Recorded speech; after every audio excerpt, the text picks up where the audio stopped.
नमस्ते दोस्तों, कैसे हैं आप? आशा करता हूं आप अच्छे होंगे। आज मैं आपके लिए एक बार फिर शानदार जानकारी लेकर आया हूं। आज हम मां मनसा देवी, जिन्हें इच्छा पूरी करने वाली देवी भी कहा जाता है, उनकी कथाएं बहुत पुरानी और रहस्यमयी हैं। हिंदू धर्म में उन्हें नागों की देवी के रूप में पूजा जाता है। मनसा शब्द का अर्थ है मन की इच्छा, और ऐसा माना जाता है कि वो अपने भक्तों की सभी मनोकामनाएं पूरी करती हैं। मनसा देवी के जन्म को लेकर कई कहानियां प्रचलित हैं। एक कथा के अनुसार मनसा देवी को भगवान शिव की मानस पुत्री माना जाता है। कहते हैं कि जब भगवान शिव एक कमल के तालाब के पास ध्यान कर रहे थे तो उनके मन से एक कन्या का जन्म हुआ, जिनका नाम मनसा पड़ा। एक और कथा के अनुसार उनका जन्म ऋषि कश्यप के मन से हुआ था। यही कारण है कि उनका नाम मनसा पड़ा, जिसका अर्थ है मन से जन्मी। चांद सौदागर और मनसा देवी की कहानी। मनसा देवी की सबसे प्रसिद्ध और रहस्यमयी कथा चांद सौदागर से जुड़ी है। ये कहानी मुख्य रूप से पश्चिम बंगाल की लोक कथाओं में मिलती है। चांद सौदागर भगवान शिव का बहुत बड़ा भक्त था। वो बहुत धनवान था, लेकिन वह मनसा देवी को एक सामान्य देवी मानता था और उनकी पूजा करने से इनकार करता था। मनसा देवी चाहती थी कि चांद सौदागर उनकी पूजा करे और उन्हें सम्मान दे, लेकिन अपने अहंकार के कारण वो ऐसा करने को तैयार नहीं था। मनसा देवी ने जब चांद सौदागर को मनाने के कई प्रयास किए और वो नहीं माना तो वो क्रोधित हो गईं।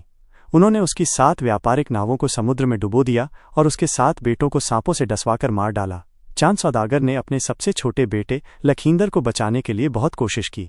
उसने एक ऐसा घर बनवाया जिसमें कोई छेद न हो ताकि सांप अंदर न आ सके। लेकिन मनसा देवी के क्रोध के कारण उनके विवाह की रात ही लखींदर को एक सांप ने डस लिया। उसकी पत्नी बेहुला ने अपने पति के शव के साथ एक केले के पेड़ के तने पर बैठकर नदी में तैरना शुरू कर दिया ताकि वो मनसा देवी को मना सके। बेहुला की भक्ति और समर्पण देखकर मनसा देवी का दिल पिघल गया। उन्होंने लखींदर को वापस जीवनदान दे दिया। आखिरकार बेहुला की विनती पर चांद सौदागर ने मनसा देवी की पूजा की, लेकिन अहंकार में उसने अपने सीधे हाथ की बजाय उल्टे हाथ से पूजा की। फिर भी मनसा देवी ने इसे स्वीकार किया और उसे आशीर्वाद दिया। इस घटना के बाद मनसा देवी को एक शक्तिशाली देवी के रूप में पूजा जाने लगा। ये कहानी दिखाती है कि मनसा देवी अपने भक्तों के प्रति बहुत दयालु हैं, लेकिन जो उनकी अवहेलना करते हैं उनके प्रति उनका क्रोध भी बहुत भयंकर होता है। यही कारण है कि उन्हें कभी कभी दुष्ट स्वभाव वाली देवी भी माना जाता है। देवी मंदिर की कुछ प्रमुख विशेषताएं यहाँ दी गई हैं। सिद्धपीठ। ये मंदिर हरिद्वार के 3 प्रमुख सिद्धपीठों में से एक है। अन्य 2 चंडी देवी और माया देवी मंदिर हैं। माना जाता है कि इन पीठों पर दर्शन करने से भक्तों की सभी मनोकामनाएं पूरी होती हैं। इच्छाओं को पूरा करने वाली देवी। मनसा शब्द का अर्थ है मन की इच्छा। ऐसा माना जाता है कि देवी मनसा अपने भक्तों की सच्ची इच्छाओं को पूरा करती हैं।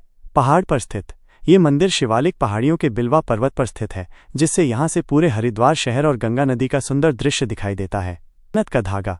मंदिर में एक पेड़ है जहाँ भक्त अपनी मनोकामना पूरी होने की प्रार्थना करते हुए एक धागा बांधते हैं। जब उनकी इच्छा पूरी हो जाती है तो वे वापस आकर उस धागे को खोलते हैं। रोमांचक यात्रा। मंदिर तक पहुँचने के लिए एक सुंदर पैदल रास्ता है जिसमें लगभग 1.5 किलोमीटर की चढ़ाई करनी पड़ती है। इसके अलावा भक्तों की सुविधा के लिए उड़न खटोला नामक एक रोपवे की सुविधा भी है, जो एक अद्भुत हवाई दृश्य प्रस्तुत करता है। 2 देवियां। मंदिर के गर्भगृह में देवी की 2 मूर्तियां स्थापित हैं।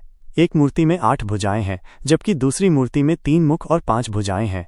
पौराणिक महत्व। पौराणिक कथाओं के अनुसार मनसा देवी को भगवान शिव की मानस पुत्री और नागराज वासुकी की बहन माना जाता है।